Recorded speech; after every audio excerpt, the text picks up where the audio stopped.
Bonjour à tous, 13h, c'est le rendez-vous de l'actualité de la mi-journée. Bienvenue à cette édition, voici d'abord les titres. L'amélioration de l'accès aux soins de santé des personnes démunies en Afrique est au cœur d'un atelier sous-régional. La Côte d'Ivoire, le Sénégal et le Bénin définissent les mécanismes efficients pour y arriver.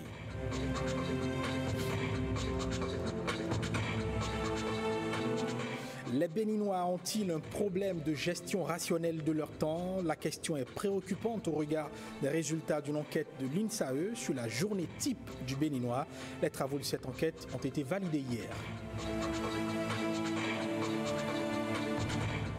Les journalistes de l'ORTB sont sur les planches. Ils représentent La Diseuse de Malespérance, une pièce théâtrale de Florent Kwaozotti. C'est à l'occasion de la sortie de l'ensemble artistique et culturel Harmattan de l'ORTB. Voilà donc pour les titres. Bonjour et bienvenue. Le bureau de la conférence des ministres de l'Éducation des États et gouvernements de la francophonie est en session à Cotonou. Les assises prennent fin ce 10 mai.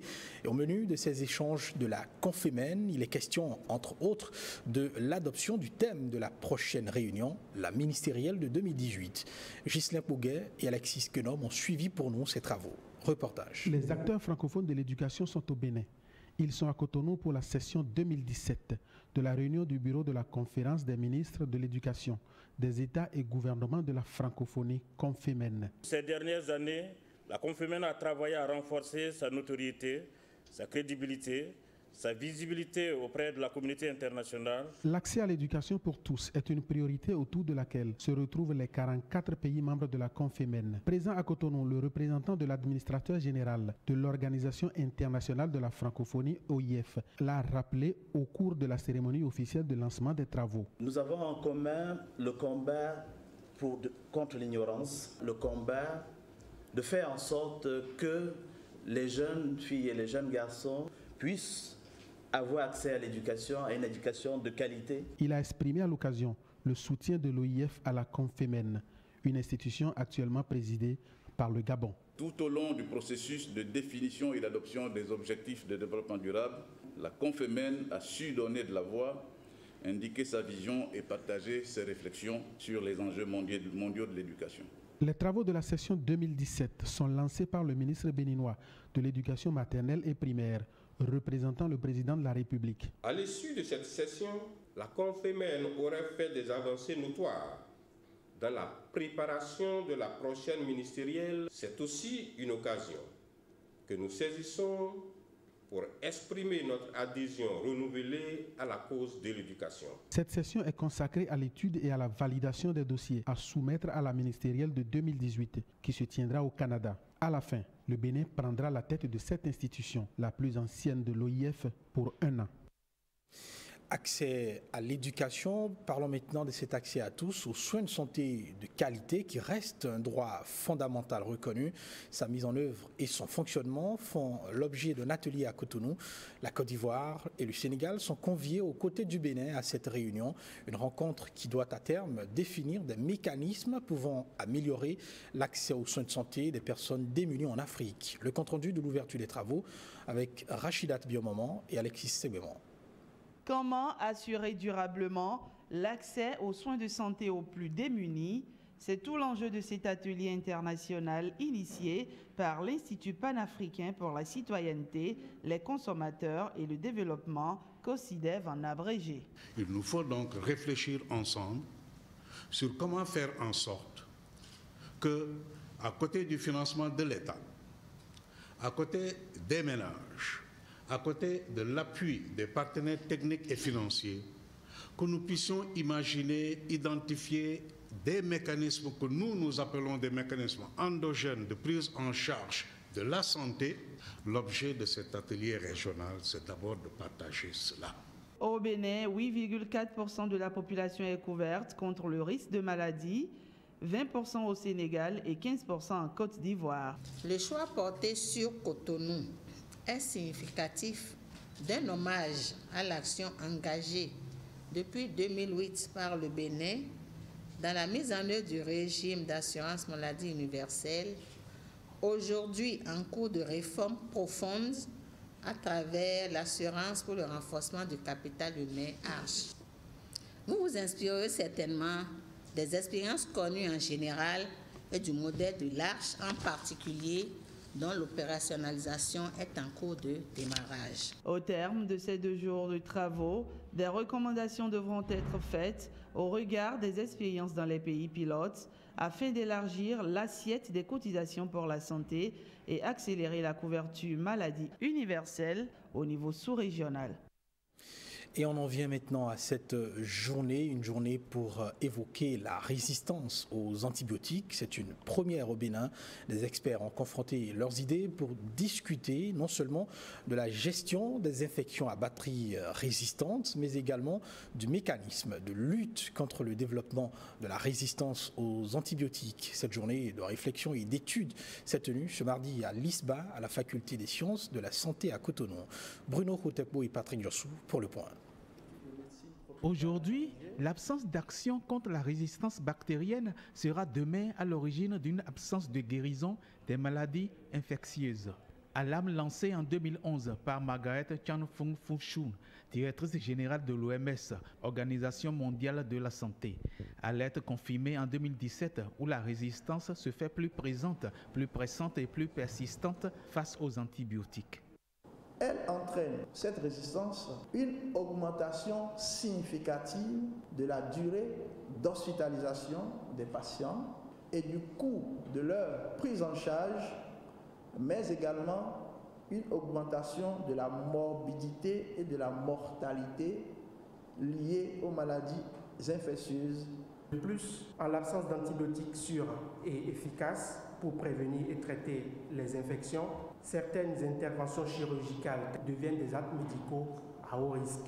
Docteurs, professeurs et autres acteurs du secteur médical se mettent ensemble pour trouver les remèdes durant cette première journée sur la résistance aux antibiotiques. La problématique qui nous réunit aujourd'hui est une occasion solennelle d'actualiser nos connaissances sur le phénomène de la résistance bactérienne et de souligner l'importance particulière que représentent encore les antibiotiques dans la préservation de millions de vies. Le diagnostic étiologique du développement vertigineux de la résistance aux antibiotiques sera établi. Une thérapeutique appropriée sera proposée.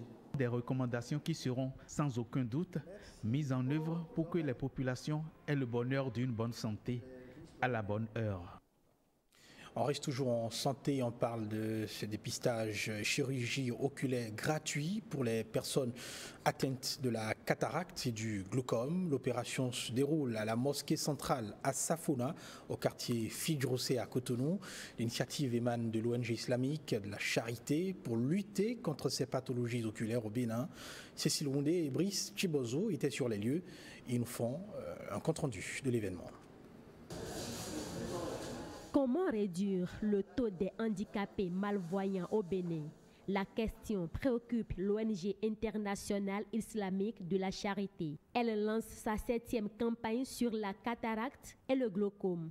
L'objectif étant de prévenir et de guérir ces différentes maladies chez les patients. Nous avons choisi de faire la cataracte et le glaucome parce que nous avons vu que la population est vraiment atteinte par ce mal-là. Et la vue étant un organe tellement important pour nous et pour nos concitoyens, compatriotes, nous avons décidé de les aider et au travers de l'AICO pour pouvoir les dépister sur la cataracte et le glaucome.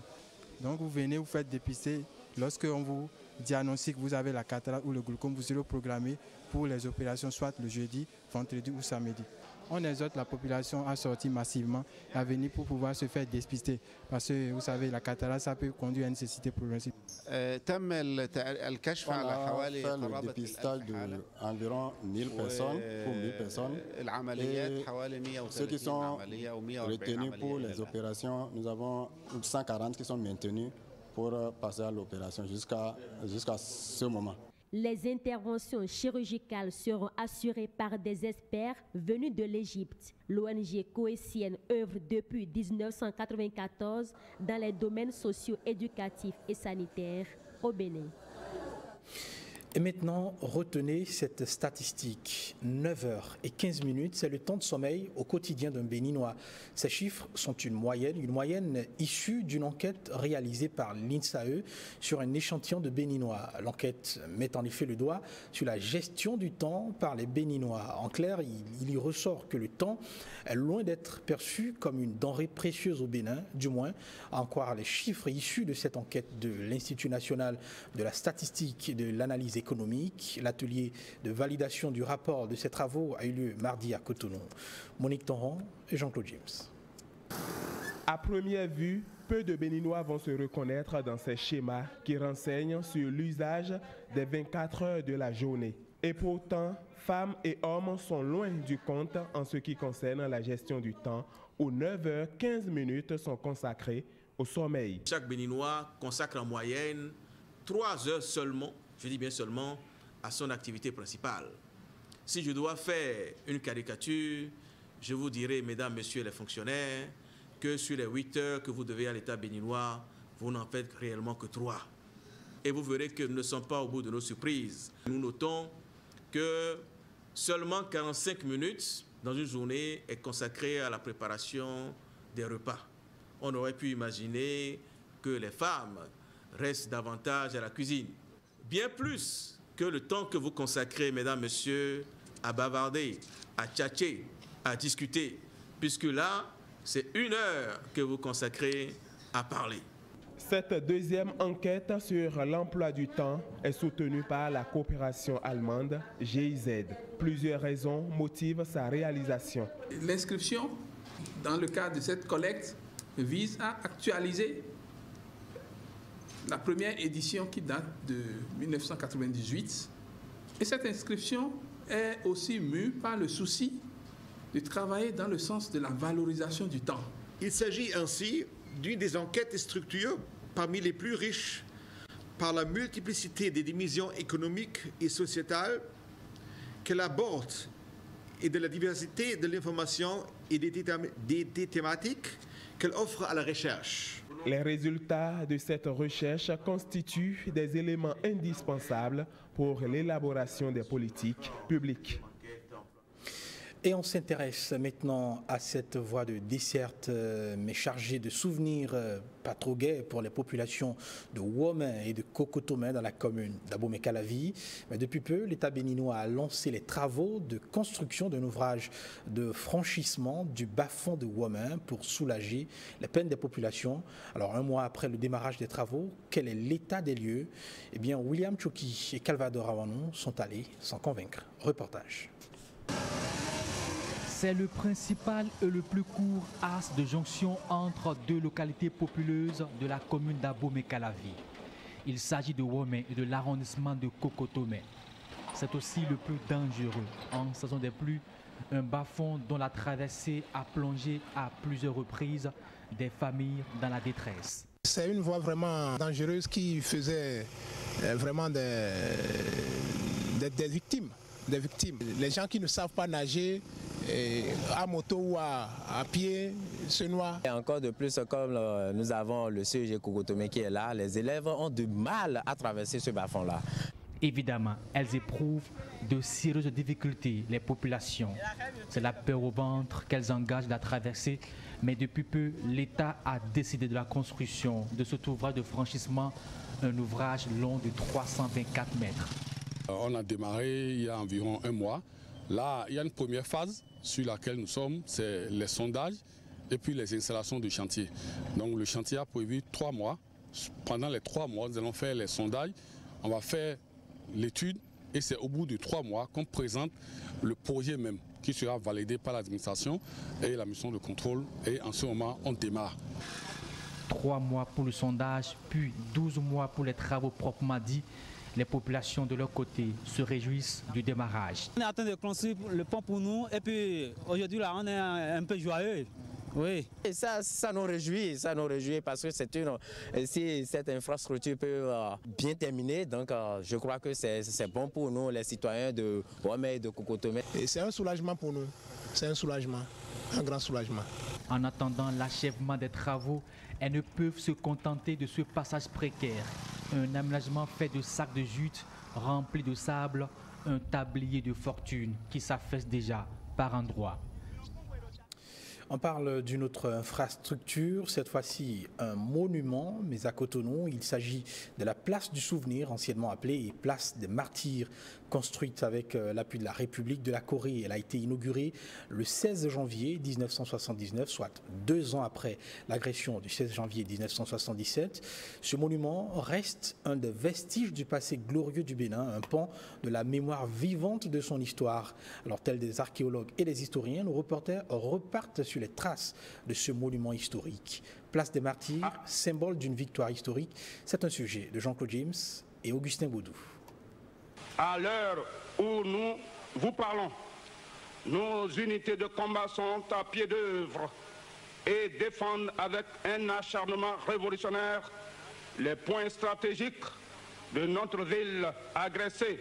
Une victoire sans précédent succède à ce discours du général Mathieu Kérékou. Le symbole de cette victoire se trouve entre la rue 390 et la route de l'aéroport. La place des martyrs, devenue depuis la conférence nationale la place du souvenir. Ici, c'était la plus grande station d'essence à Jip.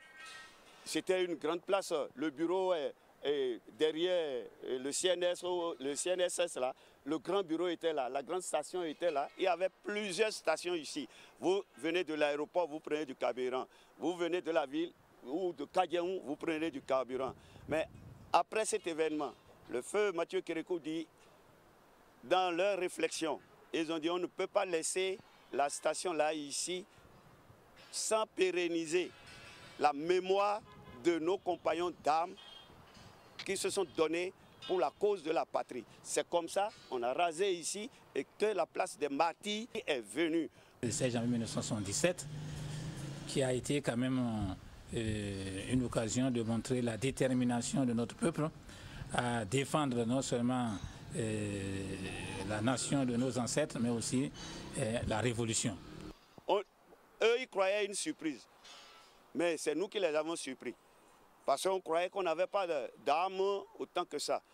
La mobilisation du peuple béninois face à l'équipe de Bob Denard est matérialisée ici. Un soldat armé avec le drapeau national en main. À ses côtés, une femme et un homme armés de coupe-coupe, les torses dressés en défense. La statue, l'homme géant qui est là, qui a le fusil, c'est Alassane Kassim, celui qui a tué le mercenaire noir et d'autres. La femme que vous avez, c'est l'histoire, c'est l'Amazone. Les Amazones, elles ont combattu ce jour-là aussi. Parce que tout le peuple béninois était mobilisé. On a dit, nous ne serons pas là et d'autres viendront de l'extérieur pour nous diviser ou nous recoloniser. Les Béninois ont dû payer un grand prix ce 16 janvier 1977. Plusieurs blessés, 7 morts dont 6 militaires et 1 civil ont été enregistrés. Delphine Tossou, la fille du capitaine Mathieu Tossou, l'un des martyrs, et le sous-officier supérieur Victorin Togbé racontent l'histoire à ses écoliers. Ces témoins de l'événement insistent sur le nom Place des Martyrs. Pour nous, c'est Place des Martyrs. C'est une journée de mémoire des martyrs. Donc il faut que les gens reviennent dessus pour trouver la formule nécessaire pour que ça soit une journée de retrouvailles, chômée et payée. C'est quelque chose que les gens ont fait, qu'on ne doit pas oublier. Si c'est dans d'autres pays, là, on ne serait pas à ce niveau. Ce monument est au cœur d'un projet, mais son entretien suscite des réactions. Je pense que cette place n'est pas tellement entretenue comme il devait l'être. La Fondation Mathieu Kérékou a élaboré un projet surnommé le Musée de l'Histoire de la République, de 1894 et à aujourd'hui. Et nous pensons que c'est un dossier qui doit concerner tout le monde. C'est un pan de l'histoire du Bénin qui a pris corps ici. Même si, selon les témoins de l'événement, ce monument suscite peu d'engouement aujourd'hui, c'est le symbole de l'unité béninoise et un site touristique qu'il faut absolument visiter. De l'histoire à la culture, il n'y a qu'un pas. Et ce pas nous amène à Parakou. L'ensemble artistique et culturel Harmattan de l'ORTB section de Parakou sera sur scène le vendredi prochain, 12 mai donc, à quelques jours de cet événement inédit dans la cité des Kobourou. Les organisateurs parlent déjà du programme et le clou de l'événement reste la représentation théâtrale, La Diseuse de Malespérance de Florent Kwaouzoti. Et pour nous donner un avant-goût de ce spectacle, Massoudou Badamassi, président de l'EACH de Parakou, il est au micro de Nestor Sella et Olviga Menson. Une faveur, une seule. Laissez-moi me limiter à la simple lecture des choses. Ah, je savais que vous ne ferez pas votre générosité. Merci, femme. Merci. Merci. Allons, pas de vaine coquetterie, mon ami. Allons-y sans protocole et montrez-moi votre main. Il y a un peu plus d'un an que l'ensemble artistique et culturel Harmattan a vu le jour à Parakou. Après un an de préparation, nous sommes maintenant prêts à nous faire découvrir par le public paraquois. Et la pièce à travers laquelle nous allons nous faire voir s'intitule La Diseuse de Malespérance. Richesse et gloire. Ai-je bien entendu? Tu as dit richesse. Ah, femme, tu me règles le cœur de force sensation. Mais le prix à payer est lourd. Car t'attends des larmes, du sang et même quelques cadavres frais. La Diseuse de Malespérance est une pièce théâtrale écrite par l'éminent écrivain béninois Florent Kwaouzoti. C'est cette pièce-là que nous avons choisi de présenter. Ainsi donc mon corps vous tutoie. Eh bien, prenez-le. Le spectacle, c'est pour ce vendredi à 20h30 à l'Institut français de Parakou. Si tu ne viens pas, tu vas regretter, mon cher, parce que c'est les journalistes qui sont sur les planches pour montrer ce qu'ils savent faire en dehors de la caméra et du micro. Un peu de musique avant de boucler cette édition. Mon témoignage, c'est le nom de l'album que vient de mettre sur le marché de la discographie béninoise le chantre de l'Éternel, Didier Togblé. Le lancement de ce 6e album a eu lieu dimanche à la salle Fiteb à Cotonou. Les personnalités et artistes ont pris part à ce lancement d'album. Enoch Kompati, Ramatou Lawani. Ce n'est pas fini pour le chantre de l'Éternel Didier Togblé. La preuve, le lancement de son 6e album intitulé Mon témoignage. Mon témoignage, tout simplement parce que, vous savez, dans la vie, il faut faire confiance en son Créateur. Il faut lui être fidèle. Et c'est en cela qu'on peut recevoir sa visite, sa touche personnelle, ce qui va changer ton histoire à jamais. Et c'est ainsi que tu pourras parler de mon témoignage comme moi je suis en train de le faire aujourd'hui. Sur cet album, nous avons le Zoblazo, le reggae, qui a fait le témoignage. Et nous avons aussi la rumba. Une sortie fortement soutenue par ses pairs.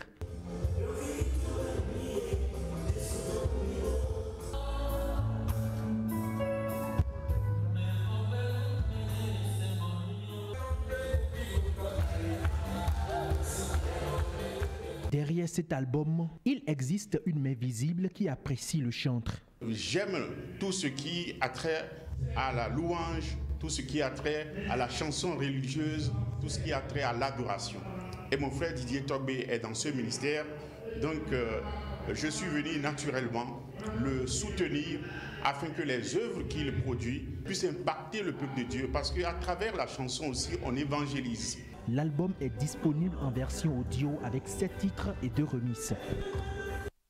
Ce sera tout pour cette édition. Merci de l'avoir suivi et bonne suite de programme sur l'ORTB.